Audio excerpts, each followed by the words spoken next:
Nah, jadi mulai dulu perempuan tuh pinter ngerekayasa. Ya agak ruwet nih. Jadi kita ini partai-partai yang kalah sama ibu, kalah sama apa saja lah, sama Bunyai. Kalau santri ditanya takut mana Bunyai sama Pak Yai, mesti jawabannya takut Bunyai. Itu ijma, itu sudah ijma. Karena kiai itu lebih sabar itu. Kalau kata Bunyai enggak, kiai itu lebih pelupa. Jadi kalau ada masalah gampang lupa. Akhirnya karena bayar itu terus tidak curiga. Nggak curiga kalau itu ibu aslinya Nabi Musa. Akhirnya ibunya Nabi Musa dapat dua nikmat. Dia ketemu putranya sekaligus dapat uang dari Fir'aun. Jadi Quran kalau mencontohkan perempuan itu luar biasa. Ada lagi contoh Asia. Perempuan itu memang misteri. Ada yang istrinya Fir'aun jadi wanita hebat, yaitu Asia. Ada yang harusnya solihah kelas papan atas karena istrinya Nabi Nuh, malah enggak. Sehingga pola-pola fikih perempuan, saya ulang lagi, pola-pola fikih perempuan itu Imam Syafi'i ngarang itu kalau sudah tentang perempuan itu ya pusing. Jadi ternyata pusing itu kalau ditarik ke atas. Itu dulu Rasulullah itu menghadapi Aisyah sama Fatimah itu ya pusing. Itu kalau Halah datang, Halah itu saudaranya Khadijah. Itu kalau datang itu betapa hormatnya Rasulullah. Makasih kamu datang mengingatkan pada Sayyidah Khadijah, pada Khadijah gini-gini. Itu Sayyidah Aisyah cemburu. Kenapa engkau mengingat Khadijah terus padahal Allah sudah mengganti yang lebih cantik daripada yang sudah tua. Pokoknya menyebut ajus itu tua, yaitu Khadijah. Gantian Sayyidah Fatimah yang tersinggung karena ibunya disebut ajus, tua. Nabi itu cara ngelola dua wanita ini, yang satu bangga dengan kecantikannya dan keperawanannya, dan Sayyidah Fatimah tertekan karena ibunya jadi korban, yaitu dianggap sepuh. Itu Nabi cara menyelesaikan itu unik. Bilang gini, Fatimah, kamu bilang ke Aisyah, sehebat-hebatnya kamu itu perawan dapat duda, sementara ibuku janda dapat Joko. Terus mulai dulu ya kebanggaannya Rondo untuk Joko, itu mulai dulu. Tapi ini cerita, jadi ngelola perempuan itu ribet. Jadi kalau terlalu ke Aisyah, Sayyidah Fatimah cemburu. Kalau terlalu ke Sayyidah Khadijah, Sayyidah Aisyah cemburu. Jadi ya nggak ada solusinya memang. Jadi kalau kiai ngaji fiqhul mar'ah itu, fiqhul nisa itu nggak ada selesainya. Kata Nabi, khuliqat min dila'in a'wad, didesain dari iga yang bengkok. In dhahabta tuqimuhu kasartah. Kalau kamu memaksa lurus, patah. Kalau kamu biarkan tetap bengkok. Ya kalau jalan harus bengkok ya biar bengkok aja, tidak usah dipaksa nopo lurus. Terus kalau suwun terutama teng Gus Sofa, Gus Alwi, teng putra-putra neng Aina, Ar-Risalah itu menjadi inspirasi hukum. Dulu zaman Imam Ghazali ada orang pamit mau jadi ahli fikih. Sama Imam Ghazali nggak boleh, udah kamu jadi dokter saja. Terus ditanya, kenapa engkau sebagai ulama kok malah fatwa saya jadi dokter? Kata beliau, banyak negara Islam yang karena nggak ada yang belajar dokter harus berobat ke dokter yang non muslim. Begitu juga di dunia ekonomi, di dunia politik dan seterusnya dan seterusnya. Jadi itu yang dikenal dengan usul fikih. Dulu Imam Syafi'i itu bencinya sama orang kaya itu Masya Allah, karena beliau lahir miskin dari komunitas miskin, dan beliau referensinya miskin itu lebih menyelamatkan karena lebih ringan hisabnya. Itu malaikat bagian hisab. Kalau ngisap orang miskin kan pusing, nggak ada yang bisa dihisap kan. Mau dihisap apanya, hanya beras 1 kilo kan nggak ada dosanya kan karena darurat. Tapi setelah beliau ngaji usul fikih masyhur itu, beliau datang ke Muhammad bin Hasan As-Syaibani. Ini asal usul beliau ngarang kitab Ar-Risalah. Itu emas itu tumpuan di meja. Kalau ngitung uang itu di depan umum. Makanya ini juga jadi fikih. Makanya menurut saya kiai-kiai itu kalau ngitung uang banyak kesunatannya di depan umum, biar orang nggak kepikiran nyalami template, karena uang kiainya sudah banyak. Itu Muhammad bin Hasan As-Syaibani itu kalau ngitung uang di ruang tamu. Imam Syafi'i ini penguatan terhadap nama Ar-Risalah Bunyai Aina, karena Ar-Risalah itu nama kitab Imam Syafi'i paling melegenda. Kenapa engkau ngumpulkan uang sebanyak ini? Engkau orang alim. Biasanya orang alim itu nggak suka uang, nggak suka harta. Terus Muhammad bin Hasan As-Syaibani ini guru kedua, termasuk guru kesekian lah dari Imam Syafi'i. Oh berarti saya orang alim, orang soleh nggak punya uang. Iya, orang alim biasanya nggak punya. Sudah tak kasihkan orang fasik biar dipakai dugem, dipakai main perempuan, dipakai judi. Jangan, pakai jenengan saja. Kalau orang soleh nanti manfaat. Oh berarti orang soleh oleh sugih pun angsal-angsal. Semenjak itu Imam Syafi'i berpikir rubah. Awal perubahan itu karena beliau ngaji sama Muhammad bin Hasan Asy-Syaibani, beliau menjadi al-usuli, orang yang berpikir secara usul fikih. Lama-lama terus beliau ngarang kitab yang terkenal itu namanya kitab Ar-Risalah. Terus nama Risalah itu semoga nama yang tidak main-main, benar-benar nama yang mencerminkan keilmuan yang dalam. Karena di kitab Ar-Risalah itu Imam Syafi'i benar-benar menganalisis cara al-istimbat minal kitabi was sunnah. Ya, terus beliau kalau ditanya masyhur itu ya, apa dalilnya perempuan misalnya mimpin, beliau cerita ini wajadtum ra'atan tamlikuhum wa utiyat min kulli syai'. Semuanya itu ada dalilnya, meskipun nanti ada aturan-aturannya, tapi Imam Syafi'i itu begitu fasih. Dan ini bisa kita lihat kalau kita belajar kitab Ar-Risalah, karena logika yang dibangun kayak tadi. Boleh nggak perempuan jadi polisi? Pertama pilihannya pasti tidak boleh, karena ada wilayah-wilayah yang ekstrim, takut diperkosa, takut mengalami pelecehan seksual macam-macam. Tapi ketika pertanyaannya dibalik, ketika kejahatan ada yang bentuknya nyuwun sewu pemerkosaan dan harus dites, terbukti tidak diperkosa apa enggak, apa-apa. Terus kalau polisinya lelaki semua itu gimana? Begitu juga dokter kandungan, dulu tuh geger, dokter kandungan tuh boleh nggak dari lelaki, geger. Tapi setelah Basul Masail didatangkan dokter kandungan, itu dari 10 yang tes, itu yang lulus lelaki semua, yang perempuan nggak lulus. Karena ketika melihat pendarahan, si perempuan ini kaget terus pingsan. Akhirnya yang dablek-dablek ini yang lulus jadi dokter. Nah, akhirnya terus mulai ahli fikih itu mikir dari penjelasan tadi. Apalagi kalau menunggu lama, terus jaraknya jauh, dia harus ke tempat prakteknya malam-malam. Kan kadang bayi juga mintanya lahir setengah 2 dini hari. Nah, itu kan juga repot itu kalau singkat cerita akhirnya mau tidak mau ahli fikih ini mendengar dengan kondisi-kondisi seperti itu.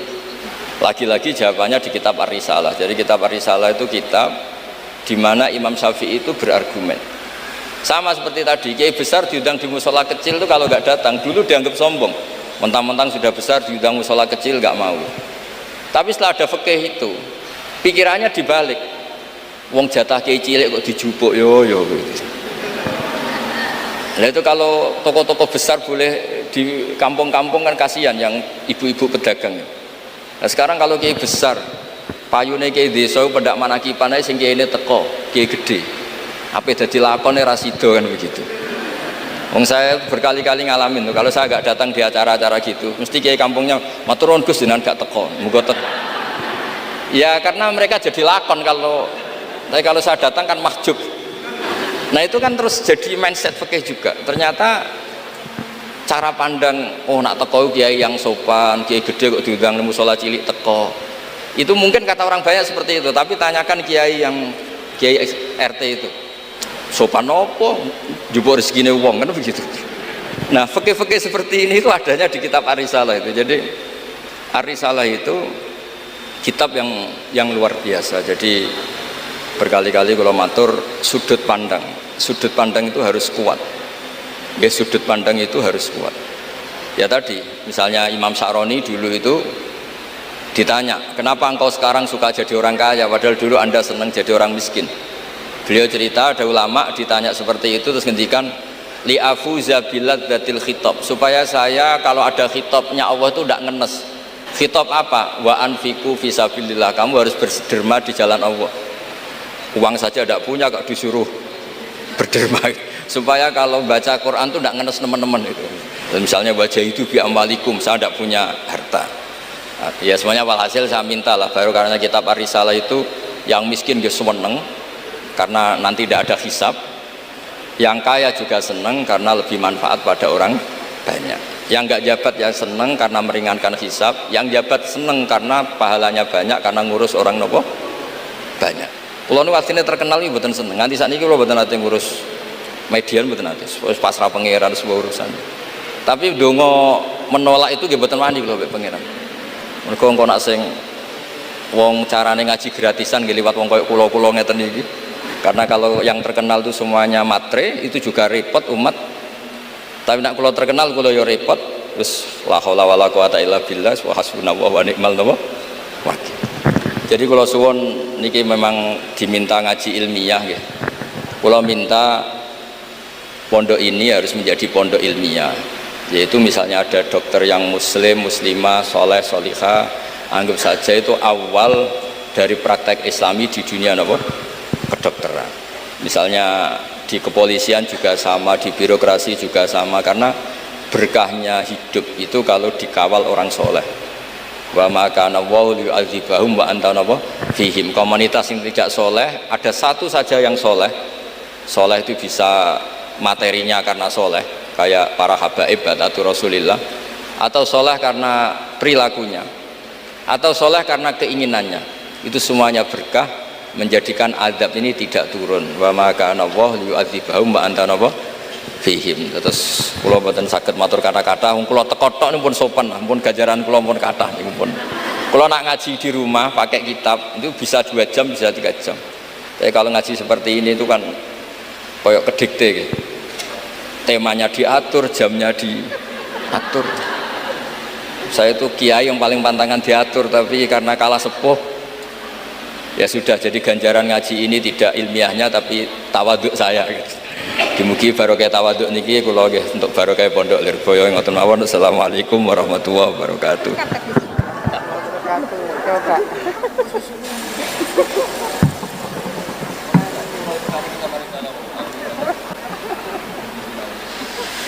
Padahal ibu-ibu dan pemirsa ini berharap masih 2 jam lagi ya Bu. Mohon izin nyun sewu Gus Baha.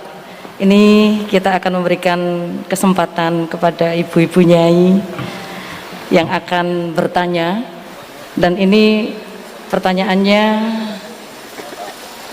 memang harus ditanyakan pagi hari ini karena kehadiran Gus Baha benar-benar sudah ditunggu-tunggu.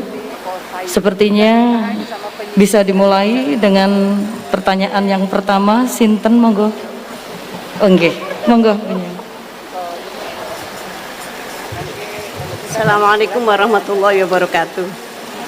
Gus badhe nyuwun pirsa, di era milenial ke para ibu-ibu, para emak-emak yang biasanya kan ibu-ibu sak menika arane emak-emak, yang pada waktu masa lalu dereng mengenal napa niku, dereng mengenal dan memahami perkembangan ilmu pengetahuan dan teknologi seperti saat sekarang, kadang-kadang merasa bingung.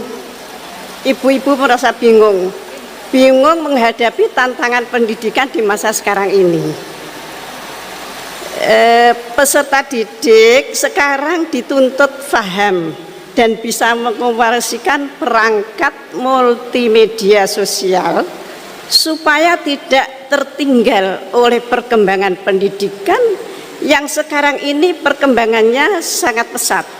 Sementara di sisi lain banyak informasi kurang mendidik yang bersumber dari perangkat multimedia tersebut. Ngeten Gus, ibu-ibu menika kadang-kadang bingung.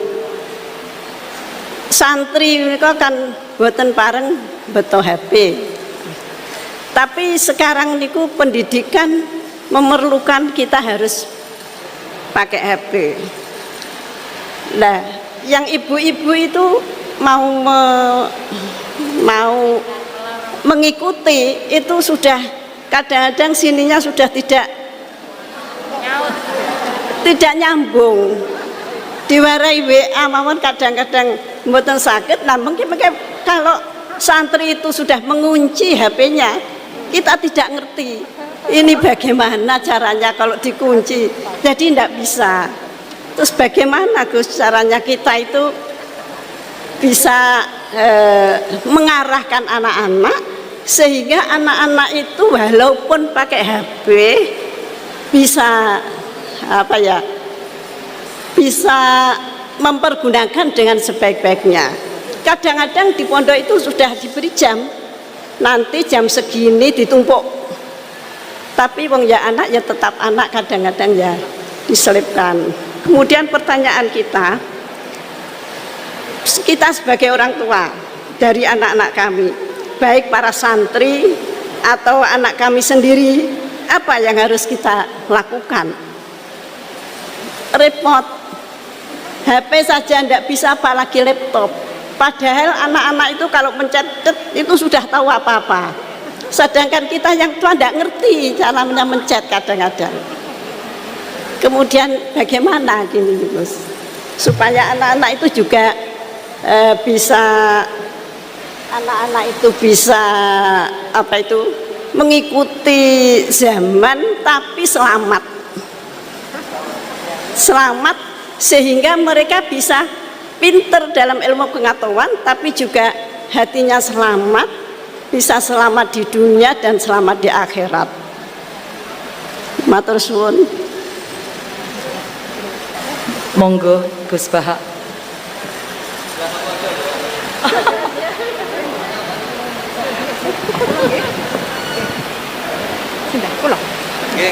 Nggih. Ingkang utus Gus Bahak kula mboten wantun nolak nggih. Assalamualaikum warahmatullahi wabarakatuh. Gus, sekarang di pesantren-pesantren itu banyak para ibu nyai yang memiliki peran lebih besar dalam mengasuh para santrinya dibandingkan peran Pak Yai.